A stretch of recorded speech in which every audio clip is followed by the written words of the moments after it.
Tak ako moja kolegyňa sa opýtala, povedzte mi viac o tom, o tej ozdobe na vašej hlave a či je teda ťažké také niečo nosiť. Také ťažké bremeno, to je moje bremeno, moje práce na mojej hlave.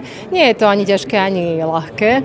My sme to vytvorili práve pre výstavu, ktorá beží teraz po Slovensku, v súčasnosti je v Leviciach.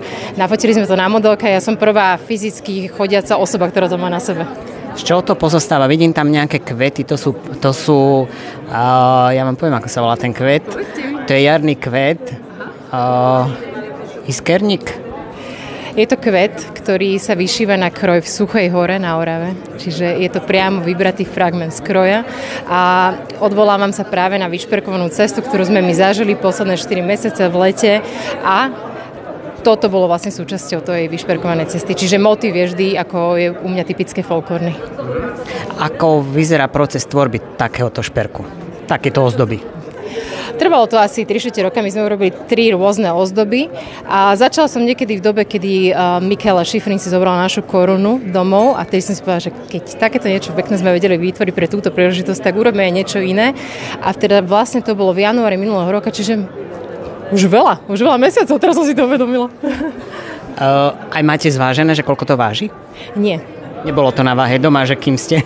Nie, ale mala som si to zvážiť, pretože keď som si to dnes dala na hlavu, tak som si povedala, že dobre, tak ako vydržím tie hodiny s tým na hlave, no uvidíme.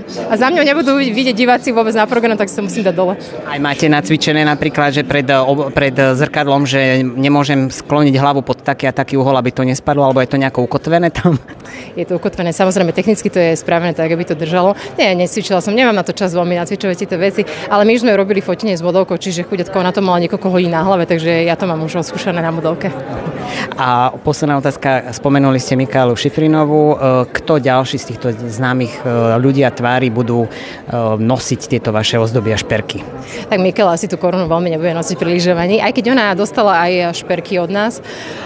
Mnohé známe tváre, ale to pre mňa nie je až také dôležité. Pre mňa sú dôležité naše klientky, aj sú ich tisíce a tisíce fanúšiček, čiže toto sú pre mňa také veľké hviezdy. A ešte keď tu Michaelu spomíname, aj ste mali potom spätnú väzbu s odstupom nejakých týždňov, že v Amerike čo jej na to povedali, možno rodina, mamina? Taká zaujímavosť, čo sa možno úplne nevie, že ona si tie ceny neberie. Pretože ona ide každý týždeň na nejaký iný pretek a mala by plné lietadlo cien, keďže už ich má 100, vlastne v súčasnosti už je vyše 100. A túto korunu si naozaj zobrala. Pýtala si ju od organizátorov, chcela ju mať doma, veľmi sa jej páčila, takže toto je taká zaujímavosť, ktorá sa možno verejne nevie. Dobre, ďakujeme pekne. Pekný